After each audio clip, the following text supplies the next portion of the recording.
কখনো খেয়াল করেছেন সমুদ্রের ধারে দাঁড়ালেই হঠাৎ করে মনটা হালকা হয়ে যায়, কিংবা ঝর্ণার কাছে গিয়ে কেমন যেন প্রশান্ত লাগে? আসলে এই জায়গাগুলোকেই বলা হয় ব্লু স্পেস বা নীল স্থান। আজকের ভিডিওয়ে জানবো নীল স্থান কি আর কেন এগুলো আমাদের শরীর মনকে এতটা শান্তি দেয়। নীল স্থান মানে হলো জলকেন্দ্রিক যে কোনো পরিবেশ। সেটা হতে পারে প্রাকৃতিক, যেমন সমুদ্র, নদী বা হ্রদ। আবার হতে পারে মনুষ্য সৃষ্ট, যেমন শহরের ফোয়ারা বা কৃত্রিম ঝর্ণা। জলই এই জায়গার প্রধান বৈশিষ্ট্য, আর জলের সঙ্গে যুক্ত প্রতিটি অভিজ্ঞতা আমাদের ইন্দ্রিয়কে দারুণভাবে উদ্দীপিত করে। বিশেষজ্ঞরা বলেন নীল স্থানের কাছে গেলেই মস্তিষ্কে এক ধরনের শান্ত অনুভূতি তৈরি হয়।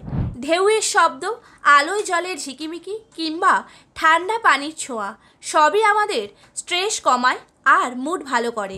জলাশয়ের পাশে থাকলে আমরা অজান্তেই বেশি নড়াচড়া করি। হাঁটা, দৌড়, সাঁতার, নৌকো চালানো এগুলো আমাদের হার্ট ভালো রাখে, শরীর সক্রিয় রাখে।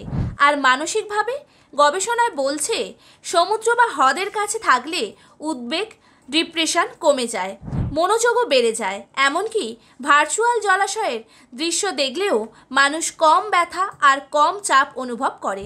নীল স্থান শুধু ব্যক্তিগত শান্তি নয়, সামাজিক বন্ধনেরও জায়গা। পরিবার বা বন্ধুদের সঙ্গে সময় কাটাতে সমুদ্র সৈকত, নদীর ধারে পিকনিক এসব আমাদের সম্পর্ককে আরও শক্ত করে।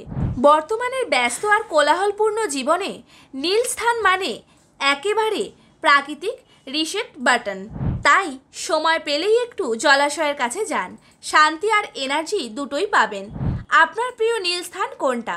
সমুদ্র, হ্রদ নাকি শহরের ছোট ঝর্ণা?